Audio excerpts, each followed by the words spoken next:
আগন্তুক গণৰাজ্য দিৱসক লৈ চলিছে ব্যাপক প্ৰস্তুতি। ৰাজ্যৰ ভিন্ন প্ৰান্তত চলিছে ব্যাপক প্ৰস্তুতি। সৰ্বত্ৰ কটকটীয়া কৰি তোলা হৈছে নিৰাপত্তা ব্যৱস্থা। গণৰাজ্য দিৱসৰ কাৰ্যসূচী উপলক্ষে ব্যাপক প্ৰস্তুতি চলাইছে প্ৰশাসনে।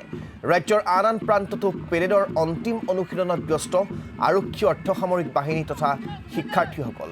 আমি আপোনালোকক এয়া দেখুৱাইছোঁ। ইতিমধ্যে পেৰেড পূৰ্ণোদ্যমে চলি আছে। চৌদিশে কটকটীয়া নিৰাপত্তা বেষ্টনী গঢ়ি তোলা হৈছে, কাৰণ গণৰাজ্য দিৱসৰ দিনটোত যাতে কোনো ধৰণৰ কুটাঘাতমূলক কাৰ্য সংঘটিত হ'ব নোৱাৰে তাৰ প্ৰতি লক্ষ্য ৰাখি অতি কটকটীয়া কৰা হৈছে ৰাজ্যৰ চৌদিশে নিৰাপত্তা ব্যৱস্থা।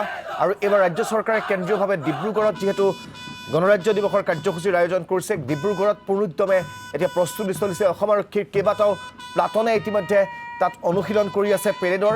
আৰু একেদৰে ৰাজ্যৰ অন্যান্য প্ৰান্ততো সেই কাৰ্যসূচী দেখিবলৈ পোৱা গৈছে। অন্যান্য প্ৰান্ততো একেদৰেই এই গণৰাজ্য দিৱসৰ প্ৰস্তুতি চলাইছে এতিয়া প্ৰশাসনৰ লগতে ৰাইজে। এয়া আমি আপোনালোকক বিভিন্ন প্ৰান্তৰ দৃশ্য দেখুৱাইছোঁ। এইদৰেই প্ৰতিখন সৰু বৰ যান বাহন তন্ন তন্নকৈ পৰীক্ষা কৰিছে আৰক্ষী বাহিনীয়ে।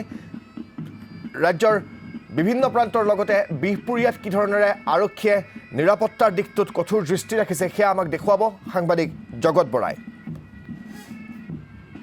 আগন্তুক গণৰাজ্য দিৱসক কেন্দ্ৰ কৰি লখিমপুৰ আৰক্ষীয়ে কটকটীয়া নিৰাপত্তা বেষ্টনী গঢ়ি তুলিছে। মই উপস্থিত আছোঁ বিহপুৰীয়াৰ ধূনাগুৰি ঘাটত, আৰু ধূনাগুৰি ঘাটতো দেখিবলৈ পোৱা গৈছে আৰক্ষী বিষয়া তথা আৰক্ষীৰ জোৱানসকলে তেওঁলোকে নিৰাপত্তাজনিত কাৰণত ৰাইজক সজাগ কৰাৰ প্ৰচেষ্টা অব্যাহত ৰাখিছে। মোৰ সহযোগে দেখুৱাইছে বিহপুৰীয়াৰ বাঁহগড়া ধূনাগুৰিৰ সোৱণশিৰিৰ পাৰত এইদৰে আৰক্ষী প্ৰশাসনৰ লোকসকল অৱস্থান কৰিছে, আৰু তেওঁলোকে নিৰাপত্তা বেষ্টনী গঢ়ি তুলিছে যে আগন্তুক গণৰাজ্য দিৱসৰ প্ৰাকক্ষণত কোনো যাতে কুটাঘাত সংঘটিত নহয়।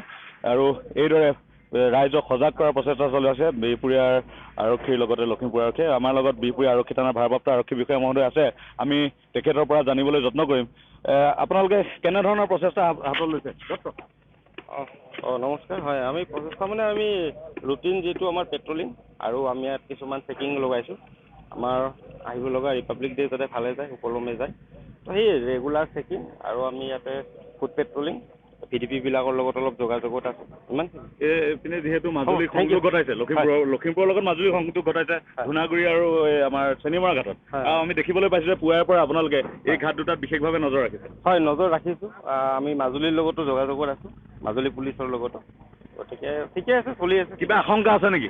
এনেকুৱা একো আশংকা নাই। আমি ৰুটিন এটা যিটো পেট্ৰলিং আৰু চেকিং এইটো কৰি আছোঁ। হয়, এইদৰে দেখাব পোৱা গৈছে লখিমপুৰ আৰক্ষীয়ে বিহপুৰীয়া আৰক্ষীয়ে এইদৰে নিৰাপত্তাজনিত ভাৱে ৰাইজক সজাগ কৰাৰ প্ৰচেষ্টা চলাইছে। মোৰ সহযোগে দেখুৱাইছে যে বাঁহগড়া ধূনাগুৰি ঘাটত এইদৰে আৰক্ষীয়ে তালাচী অব্যাহত ৰাখিছে। তেওঁলোকৰ যিহেতু আগন্তুক গণৰাজ্য দিৱস, আৰু গণৰাজ্য দিৱসৰ প্ৰাকক্ষণত এইদৰে লখিমপুৰ জিলা আৰক্ষী প্ৰশাসন সচেতন হৈ উঠিছে, আৰু তেওঁলোকে যাতে কোনো ধৰণৰ কুটাঘাতমূলক কাৰ্য সংঘটিত নহয় তাৰ প্ৰতি লক্ষ্য ৰাখি এইদৰে নদী পাৰঘাটসমূহতো তেওঁলোকে তালাচী অভিযান অব্যাহত ৰাখিছে। মোৰ সহযোগে দেখুৱাইছে যে গণৰাজ্য দিৱসৰ প্ৰাকক্ষণত কোনো ধৰণৰ যাতে কুটাঘাতমূলক কাৰ্য সংঘটিত কৰিব নোৱাৰে কোনো উগ্ৰপন্থী সংগঠনে, আৰু তাৰ বাবেই এই ব্যৱস্থা গ্ৰহণ কৰিছে লখিমপুৰ আৰক্ষীয়ে। আৰু যিসমূহ নদী পথ আছে সেই নদী পথসমূহত আমি বৰ্তমানটো উপস্থিত আছোঁ বিহপুৰীয়াৰ লখিমপুৰ আৰু মাজুলী সংযোগী ধূনাগুৰি ঘাটত, আৰু ধূনাগুৰি ঘাটত দেখিবলৈ পোৱা গৈছে বিহপুৰীয়া আৰক্ষীয়ে এইদৰে কটকটীয়া নিৰাপত্তা। আমি আপোনালোকক ইয়াত জগত বৰাৰ জৰিয়তে বিহপুৰীয়া আৰক্ষীয়ে কিদৰে নিৰাপত্তা দিশটোত গুৰুত্ব প্ৰদান কৰিছে সেয়া আমি দৃশ্যাংশ আপোনালোকক দেখুৱালোঁ। কিদৰে নিৰাপত্তা বেষ্টনী গঢ়ি তোলা হৈছে ৰাজ্যৰ বিভিন্ন প্ৰান্তত অতি কটকটীয়াকৈ, তাৰ দৃশ্য আমি ইতিমধ্যে আপোনালোকক বিগত দিনকেইটাত দেখুৱাই আছোঁ। এনেদৰেই প্ৰশাসনে এতিয়া গণৰাজ্য দিৱস উদযাপনৰ বাবে সাজু হৈছে। গণৰাজ্য দিৱসৰ উদযাপনৰ প্ৰাক মুহূৰ্তত প্ৰশাসন এইদৰে সষ্টম হৈ পৰা দেখিবলৈ পোৱা গৈছে। কোনো ধৰণৰ কুটাঘাতমূলক কাৰ্য যাতে সংঘটিত হ'ব নোৱাৰে বিগত দিনকেইটাত বা সেই উক্ত দিনটোত, তাৰ প্ৰতি কঠোৰ দৃষ্টি ৰাখিছে প্ৰশাসনৰ লোকসকলে।